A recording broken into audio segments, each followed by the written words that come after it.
Hi guys, welcome back to the Daily News Roundup, where we look at the recent news doing the rounds over the past 24 hours. And we're going to start off on this Bank Holiday Monday with PC Games, talking about grab Red Dead Redemption 2 and 5 other top Steam Deck games for up to 75% off. So if you own a Steam Deck, this is perfect for you, this article. So we'll start the list as it says with Red Dead Redemption 2. The Steam Deck rating for that is playable, and the sale price for our American viewers $14.99, for our UK viewers $14.99 as well, with a discount of 75% off. Next in the list is Resident Evil 4, Steam Deck rating verified, a sale price of $20 for our American viewers and $16.49 for our UK viewers, with a discount of 50% off. Next one on the list is My Friend Pedro, with a Steam Deck rating of verified. For our American viewers $4.99, for our UK viewers £3.87, with a discount of 75%. Next in the list is Inscription, with a Steam Deck rating of playable. Sale price for our American viewers $7.99, UK viewers $6.71. That's a discount of 60%. Next in the list is Cult of the Lamb, Steam Deck rating verified. Sale price for our American viewers $12.49, UK viewers $9.74. That's a discount of 50%. And last but not least in the list is Hogwarts Legacy, which is the Steam Deck rating of verified, and the sale price for Hogwarts Legacy is $14.99 for our American viewers and $12.49 for our UK viewers, which is a discount of 75% off. As I always say with my episodes, as you should know me by now, discount sales, go and snap them off. If the price is good, go and get them. So especially for all of these games, if there's any in that list that interest you and the price is good, like I always say, have a good look around as well. Just double check everywhere. But yeah, other than that, they're on offer. Go and grab them if you want them. We're going to move on to the next one, which comes from The Sun. We touched on this the other day in one of my earlier episodes, and I saw that The Sun had written an article regarding it, and it's to do with the Amazon Prime, to do with Prime Gaming. I was made aware, obviously, one of my viewers commented on the video saying about they were unaware that you could get games through Prime Gaming, and I think it is something that is slightly hidden. I think there's a lot of people who don't realise you can actually get games through Prime Gaming. So obviously The Sun has helped by writing this article, and obviously as their article says, save it, Amazon Prime members can claim a batch of freebies worth £387 this week, and there's another trove coming a few days later. So if we look at the article, so if you're already paying the $8.99 monthly fee for Amazon Prime, you should make sure to snap it up.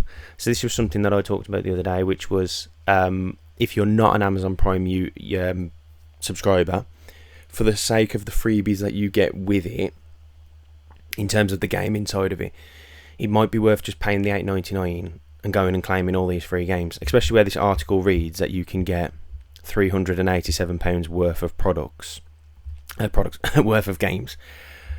If you just pay $8.99, that's a good exchange there. It says here, for May there are 22 free titles on offer, but they don't all go up at once. Instead, you have to wait for each new wave of games releasing every Thursday. So just a note for everybody there, it releases Thursdays. So far we've had 4 batches, May 1st, May 8th, May 15th and May 22nd. And then this Thursday, which will be May 29th, another 4 games will release.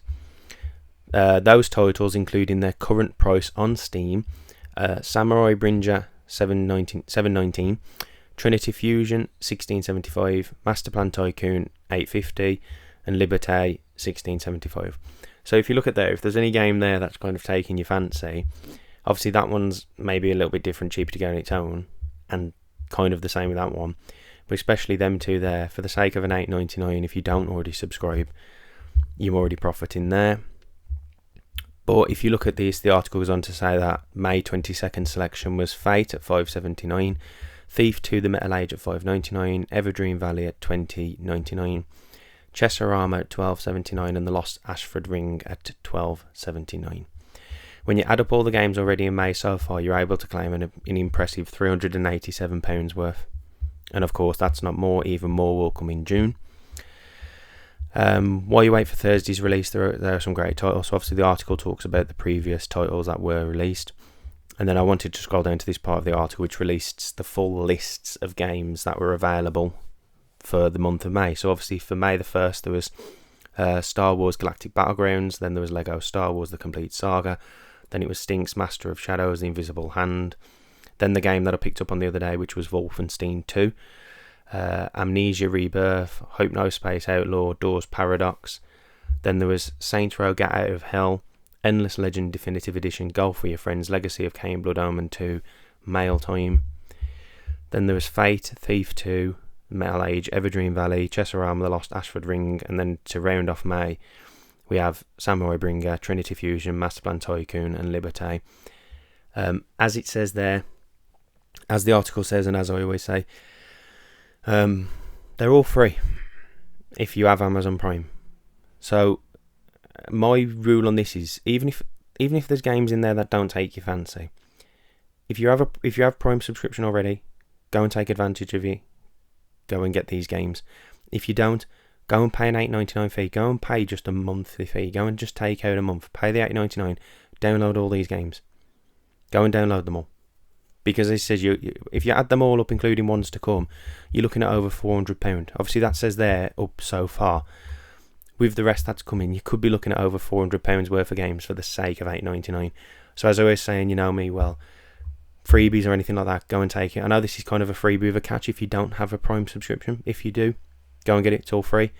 If you don't have Prime subscription, take out an $8.99 when you don't need to subscribe for a whole year. You don't need to take out a big subscription. Just take out the monthly one and then go and download all these games. Go and get them. You don't like them, delete them. You don't want to play them, leave them sitting there in your library. As long as they're there, you own them. So, and they're there to play at any time. As you always know with me, that's what I always look at. Freebies, discounts, I'm there for it. Moving on to Game Rant. This is just talking about the Game Pass games that are available now and the games that are coming. Obviously, there's a lot of talk that Game Pass has had a bit of a good run at the moment. It's having a lot of good day one games. And this article just basically talks about the games that are coming up for Game Pass. So yeah, I just wanted to pick on this list. So obviously we've got Metaphor Refantaso, which is May 29th, which is in a few days. We've got the Warhammer 40k Space Marine Mastercrafted Edition, which is June 10th. Sorry. The Altars, which is June 13th. FBC Firebreak, which is June 17th. Rematch, which is June 19th. Tony Hawk's Pro Skater 3 and 4, July 11th. Wu Chang Fallen Feathers, July 24th. Gears of War Reloaded, August 26th. Ninja Garden 4, Fall of 2025. And then Hollow Knight Silk Song to be announced. Hopefully most of those games I will try and cover on the channel as well. If you want to check those videos out as well when I do them. But yeah, I just wanted to include that list in there. Obviously at the moment, Game Pass doesn't seem to be slowing down this year. As this article says, the Game Pass hot streak is getting ridiculous at this point.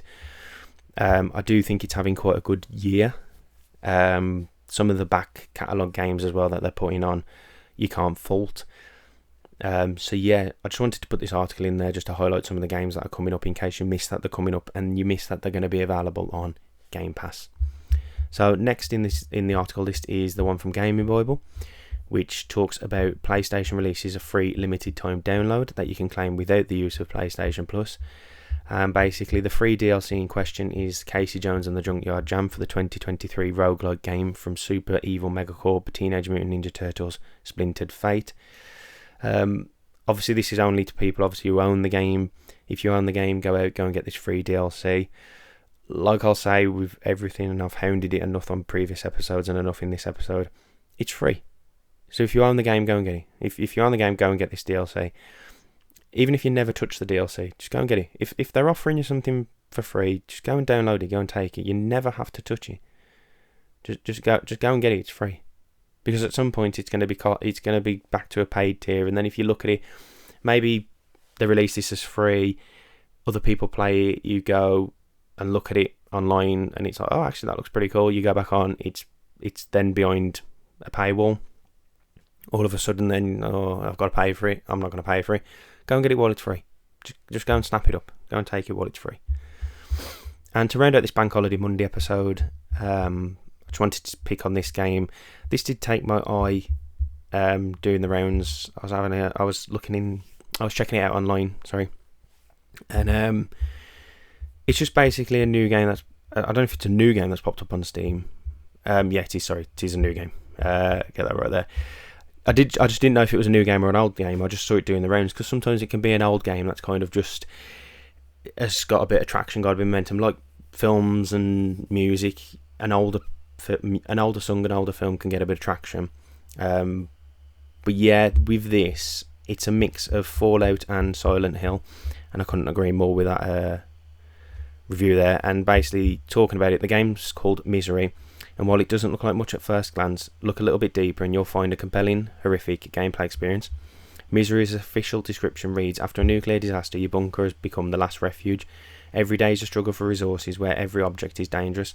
Collect antenna parts to send a signal for salvation. The article goes on to read, in many ways it looks like a PlayStation 1 game. Maybe the Nintendo 64, actually looking at some of those hand models, very GoldenEye 64 coded, but I think it just adds to the charm. The world looks bleak and filled with danger, and the humans don't really look any better. It seemingly hits every note in terms of what you'd expect from a game set in an apocalypse. Unfortunately, we can't dive in and play it just yet, as the game is due for release in June, which is only next month, but we'd rather not wait nonetheless. It says the gameplay will feature online multiplayer as well, so it looks like it'd be good to try out with friends or randoms if you're feeling brave. The writer of the article says, I'll be definitely giving it a go. It looks like it could be fun. As a retro game fan, I'm already sold on the way it looks.